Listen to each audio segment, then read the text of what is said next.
Myself, Gautham. I've got my data AI experience from the renewable energy sector. I've been in that space for over 10 years before co-founding DTime. Since August 2021, we've been developing a solution that's making data more discoverable for all.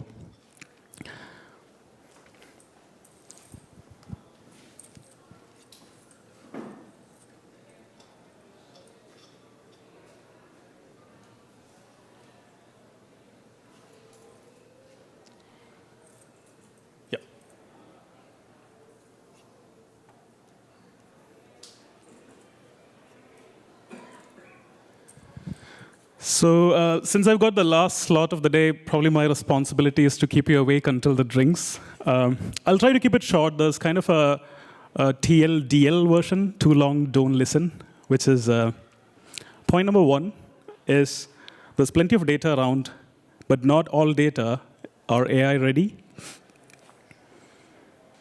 We have created a solution using AI that can make data discoverable.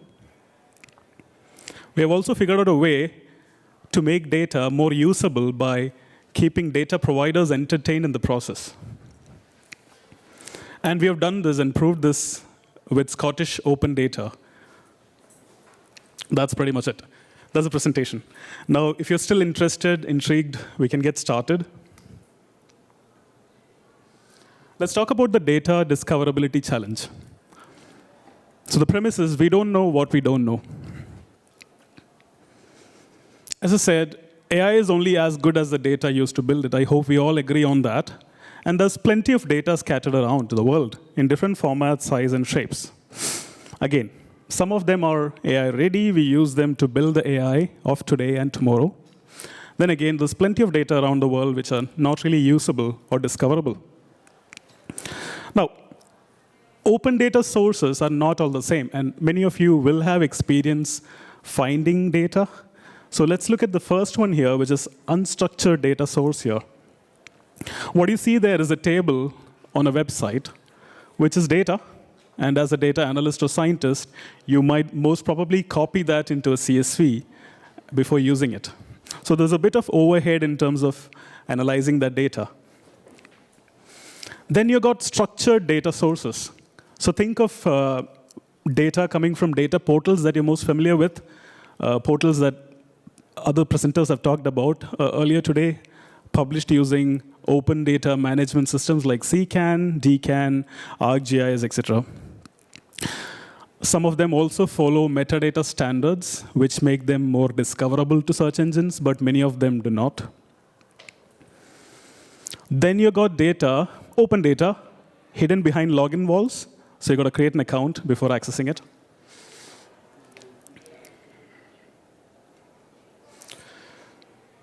So think of all of those valuable data that are hidden in the deep web. And I'm talking about the deep web, which is not the dark web.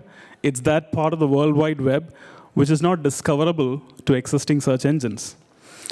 And I want to pick one example here, Google Dataset Search, which is the largest dataset search engine in the world. They claim they've got 45 million plus datasets from all across the world. And most of the datasets you find through Google essentially comes from the surface web. But there's plenty of data hidden in the deep web, which are coming from data portals, which may not necessarily follow standards.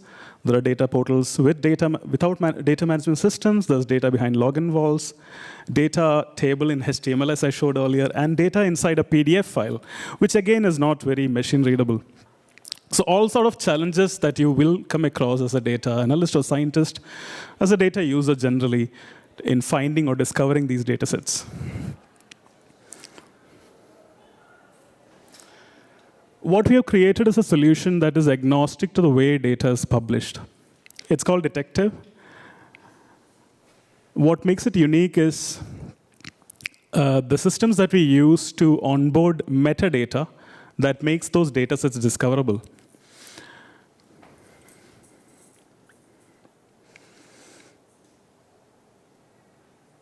I want to talk a bit about a case study we did. So the whole solution was developed through a program, a funded program from the Scottish government. And we ended up creating find.data.gov.scot, which is a white-labeled version of the product. It's got around 17,555 datasets at the moment, open data, coming from different sources in Scotland, which includes public sector websites, third sector websites, academia. So generally speaking, that's coming from 48 data hosts and 689 owners. In terms of volume of datasets, is the largest search engine for Scotland. And the comparison we could make here is with Google dataset search. So if you try a keyword such as COVID-19 Scotland, you will find 99 datasets. Sorry, you'll find 72 datasets from 9 sources in Google dataset search. And the same search on find.data.gov.scot will fetch you 99 datasets from 15 sources. And please bear in mind that those 15 sources are from Scotland. And we haven't started scraping data from across the world yet, like Google has done. So the difference here, and we're not competing with Google here. It's more of a complementary solution here, where we are very local. We are focused on data published on websites, regardless of the way they're published. Unlike Google, who onboards data from websites that follow standards like schema.org. So from our analysis in Scotland, we learned that only less than 50% of websites use those standards like schema.org and DCAT. And because they don't use them, Google can't find them. You, as a data user, if you know about the website, you might go to the website directly and find your data. But most users, again, do not know what they don't know. So you need a search engine to be signposted to the data set that you want. That's a gap we have been trying to fill with find.data, and it's been launched already. Now, Scottish government didn't want us to build yet another data portal. There's quite a lot of them. So at the core of the product, or the solution, is an API that can integrate with any existing third-party application. So we are starting trials to integrate our search API to other websites that people might be familiar with, which means that you don't need to remember yet another portal. You might just bump onto a website which has an integration of the search for you. So essentially bringing data sets to your fingertips. And think of an integration where you could search for data from Google Sheets, for example. That's also a possibility in the future. So we talked about data discoverability broadly and the challenges around it and how we have used AI to solve that problem. And I wouldn't say it's a 100% AI-driven process. It's more of an AI-assisted process at the moment. And when we started, it was a completely manual process of discovering data. So we are in a path where we are using more and more AI, including large language models, to onboard metadata from websites and make them more discoverable to everyone. Now, that's one battle won. The next one is making the data more usable. So there's no point if the data that you discovered is not good for use. So ultimately, the way to do this would be to engage data providers in the process, because they are the ones who are publishing the data. There's a limit to how much bots can curate data that's already available. So we always have to go back to data providers at some point. So what we created is a system where we give them insights about the quality of the data, about the usage of the data, et cetera, to make them interested in this ecosystem and bridge the gap that currently exists between data users and providers. So there's a small 2-minute video that will explain it well, hopefully. I'm just going to play that. Let me introduce you to Lisa, the data user, and Mark, the data provider in this story.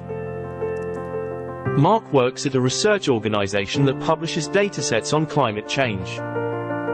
Lisa is a data scientist searching for datasets to forecast the future climatic conditions in her country. Existing search engines are unable to discover the datasets published by Mark, and Lisa is unaware of the existence of those datasets. Because of this, Mark is sitting in the dark with no insights on who's using his datasets, what they are doing with the datasets, and what impact they are creating. Mark comes across Detective, that helps users discover the datasets other search engines cannot reach. After he registers the data source website on Detective, his organization's datasets are intelligently indexed and kept up to date by the system. Now when Lisa searches for climate change or related keywords through Detective, she discovers the datasets published by Mark's organization. With access to relevant datasets, she can now better forecast the future climatic conditions in her country. Through Detective, a data user like Lisa can get recommendations on datasets and data providers. Preview and download data files. Share datasets on social media. Add datasets to their favorites. Receive notifications when datasets are updated. And give feedback to data providers. In addition to making datasets more discoverable for a data provider like Mark, Detective also provides insights on dataset quality, search terms used, use cases, download metrics, and even generate reports with these insights. Detective is a game changer in the dataset search landscape, bringing together data users and data providers in a unique ecosystem. Let me introduce you to Lisa, the So as it says in the video, we have been able to bring data providers into this loop of data search, thereby creating a way through which we can make data more usable, because all the insights that we're feeding back to them are ultimately creating an opportunity for them to publish better data. Whoever is willing, again, we can't really push the data providers to do that, but whoever is willing to do that will do that. So that's how we have been able to do this, and it's still the early stages. We have done this with Scotland. As I said, it's in terms of volume of data, it's the largest in Scotland, and there's a divergence happening here with findoutdata.gov.scot as a version that will be running live for the Scottish government, and Detective has a different roadmap, because we as a startup, we own the IP for the product, and hence it's our responsibility to take it further, to scale it up, etc. Data discoverability will always be free, because that's what the product is for. Of course, as a venture, we need to sustain the model, so there's a commercial element here, which is enabling data providers to collect insights, etc. So if it's of interest to you, we can talk more about this. There are a few other things in the roadmap that we can talk about if you're interested, such as embedding a lot of generative AI capabilities, etc., that many other speakers also spoke about this morning. So yeah, I think we have saved some time, and I'll open the stage for discussions, questions, if you have any.